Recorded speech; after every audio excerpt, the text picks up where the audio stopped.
Wuthering Heights by Emily Brontë, Chapter 14. As soon as I had perused this epistle, I went to the master and informed him that his sister had arrived at the Heights and sent me a letter expressing her sorrow for Mrs. Linton's situation, and her ardent desire to see him, with a wish that he would transmit to her, as early as possible, some token of forgiveness by me. "Forgiveness," said Linton. "I have nothing to forgive her, Ellen. You may call at Wuthering Heights this afternoon, if you like, and say that I am not angry, but I'm sorry to have lost her, especially as I can never think she'll be happy. It is out of the question my going to see her, however. We are eternally divided, and should she really wish to oblige me, let her persuade the villain she has married to leave the country." "And you won't write her a little note, sir?" I asked imploringly. "No," he answered. "It is needless. My communication with Heathcliff's family shall be as sparing as his with mine. It shall not exist." Mr. Edgar's coldness depressed me exceedingly, and all the way from the Grange I puzzled my brains how to put more heart into what he said when I repeated it, and how to soften his refusal of even a few lines to console Isabella. I dare say she had been on the watch for me since morning.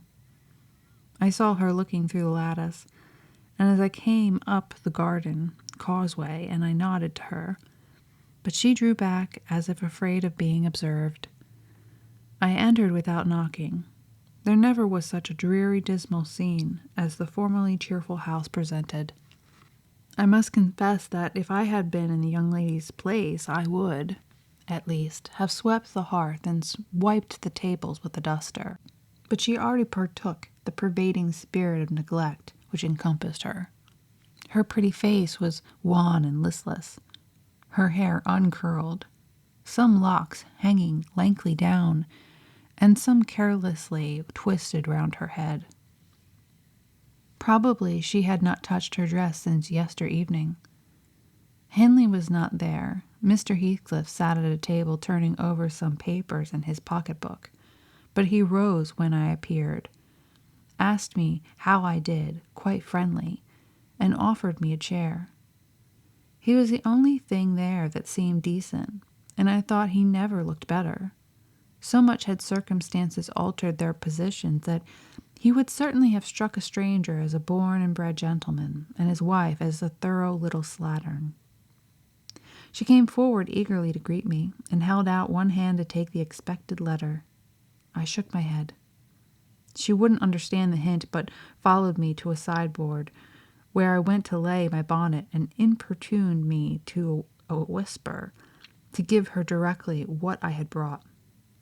Heathcliff guessed the meaning of her maneuvers, and said, "If you have anything for Isabella, as no doubt you have, Nelly, give it to her. You needn't make a secret of it. We have no secrets between us." "Oh, I have nothing," I replied, thinking it best to speak the truth at once. "The master bid me tell his sister that she must not expect either a letter or a visit from him at present. He sends his love, ma'am, and his wishes for your happiness, and his pardon for the grief you have occasioned. But he thinks that after this time, his household and the household here should drop intercommunication, as nothing good could come of keeping it." Mrs. Heathcliff's lip quivered slightly, and she returned to her seat in the window. Her husband took his stand on the hearthstone near me, and began to put questions concerning Catherine. I told him as much as I thought proper of her illness, and he extorted from me, by cross-examination, most of the facts connected with its origin. I blamed her, as she deserved, for bringing it all on herself, and ended up hoping that he would follow Mr. Linton's example, and avoid future interference with his family for good or evil. "Mrs. Linton is now just recovering," I said. "She'll never be like she was, but her life is spared, and if you really have a regard for her, you'll shun crossing her way again. Nay, you'll move out of this country entirely. and that you may not regret it, I'll inform you Catherine Linton is as different now from your old friend Catherine Earnshaw as that young lady is different from me. Her appearance is changed greatly, her character much more so, and the person who is compelled of necessity to be her companion will only sustain his affection hereafter by the remembrance of what she once was, by common humanity and a sense of duty. That is quite possible, remarked Heathcliff, forcing himself to seem calm. Quite possible that your master should have nothing but common humanity and a sense of duty to fall back upon. But do you imagine that I shall leave Catherine to his duty and humanity? And can you compare my feelings respecting Catherine to his? Before you leave this house, I must exact a promise from you, that you'll get me an interview with her, consent or refusal. I will see her. What do you say? I say, Mr. Heathcliff, I replied, you must not. You never shall, through my means. Another encounter between you and the master would kill her altogether. With your aid that may be avoided, he continued, and should there be danger of such an event, should he be the cause of adding a single trouble more to her existence, why I think I shall be justified in going to extremes. I wish you had sincerity enough to tell me whether Catherine would suffer greatly from his loss. The fear that she would restrains me, and there you see the distinction between our feelings. Had he been in my place and I in his, though I hated him with a hatred that turned my life to gall, I never would have raised a hand against him. You may look incredulously if you please. I never would have banished him from her society as long as she desired his. The moment her regard ceased, I would have torn his heart out and drank his blood, but till then, if you don't believe me, you don't know me. Till then, I would have died by inches before I touched a single hair of his head.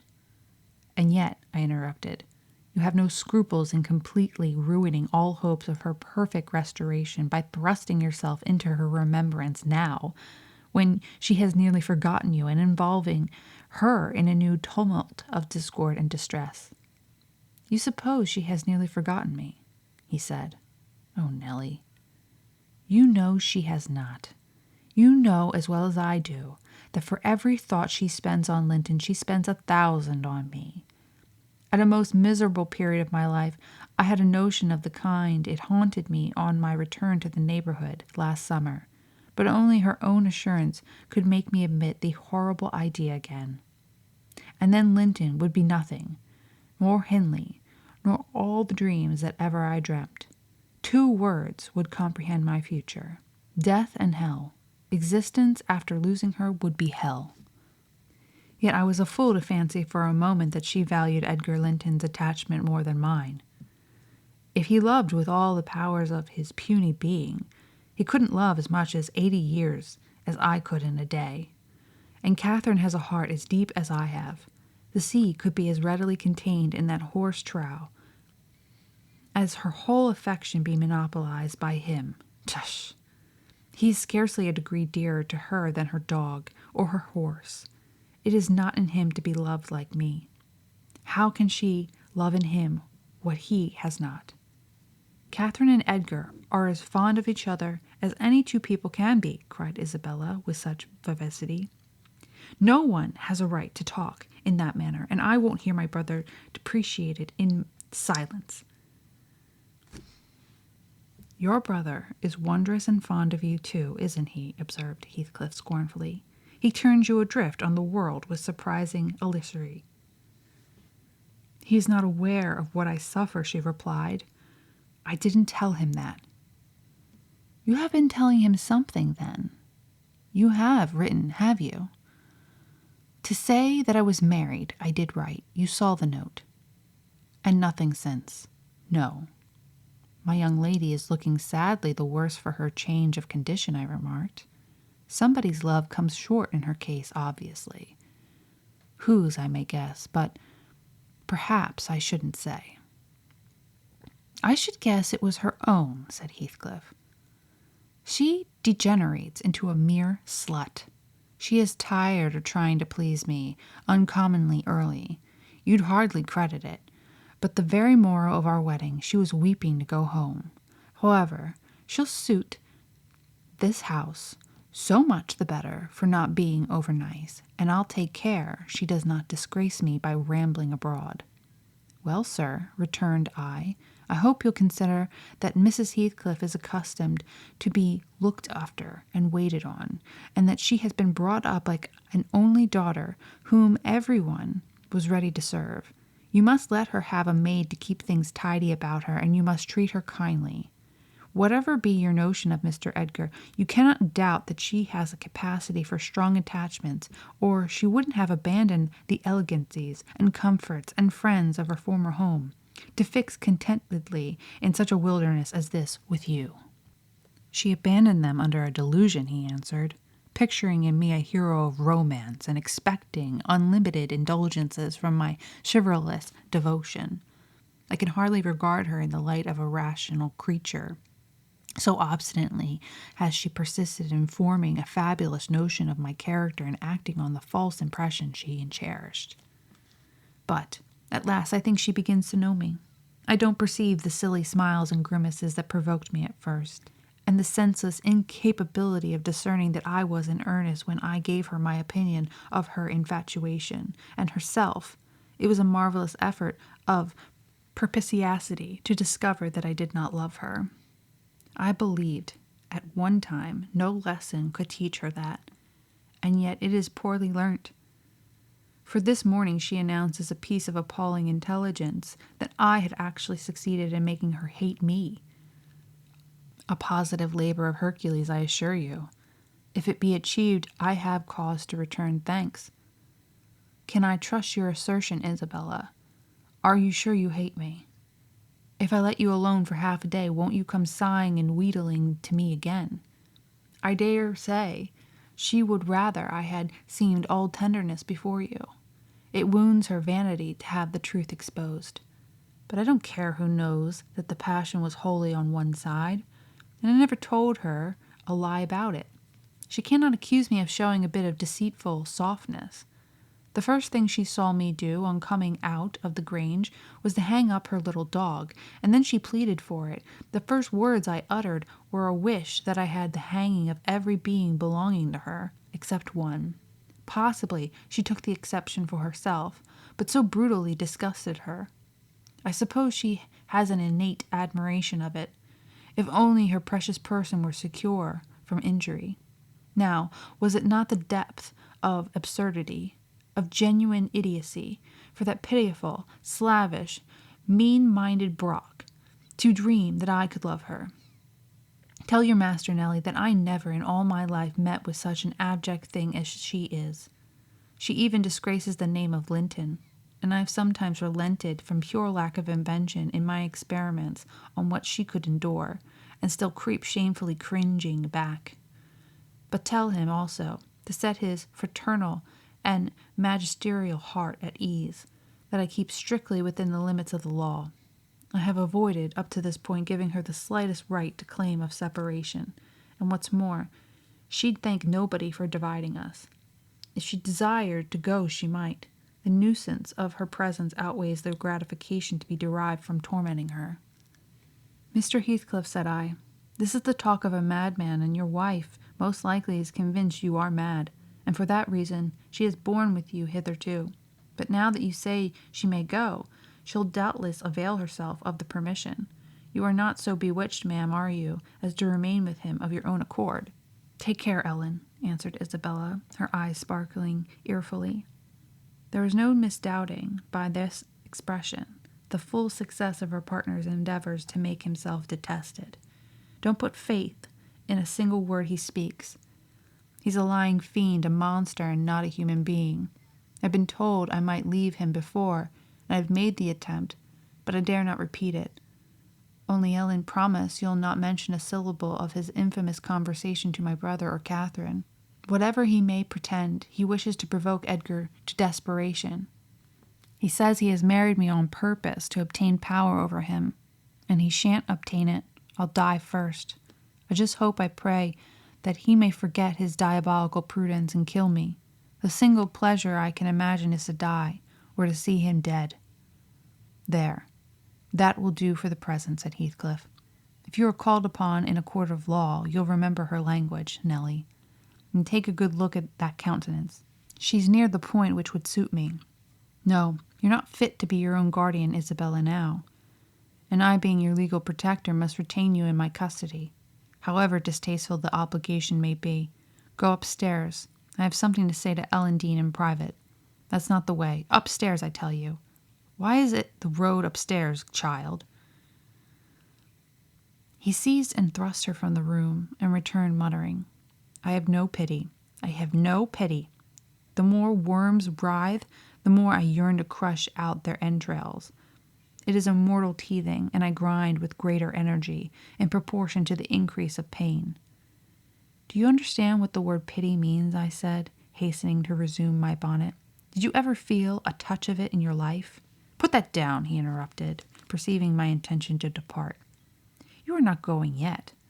Come here now, Nelly. I must either persuade or compel you to aid me in fulfilling my determination to see Catherine, and that without delay. I swear that I meditate no harm.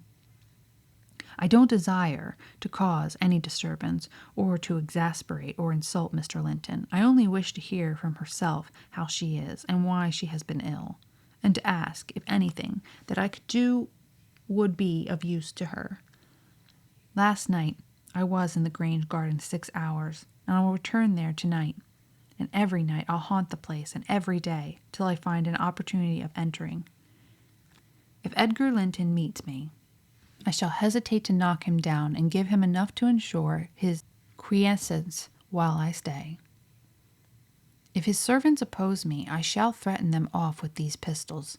But wouldn't it be better to prevent my coming in contact with them, or their master? And could you do it so easily?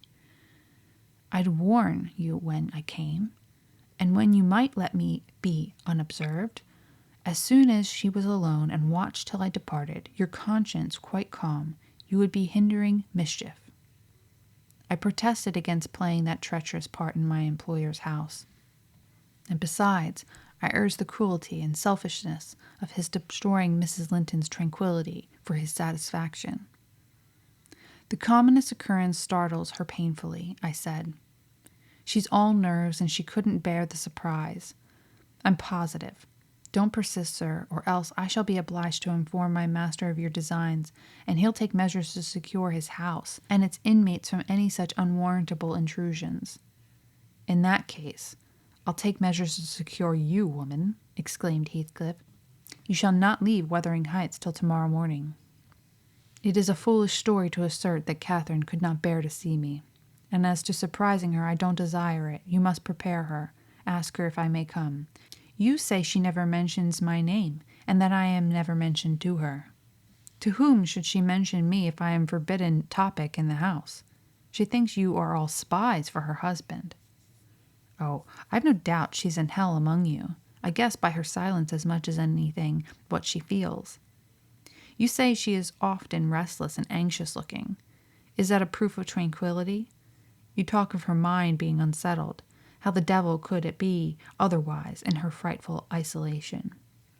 And that insipid, paltry creature, attending her from duty and humanity, from pity and charity. He might as well plant an oak in a flower pot and expect it to thrive, as imagine he can restore her to vigor in the soil of his shallow cares. Let us settle it at once. Will you stay here, and I am to fight my way to Catherine over Linton and his footman? Or will you be my friend, as you have been hitherto, and do whatever I request? Decide, because there is no reason for my lingering another minute. You persist in your stubborn ill nature.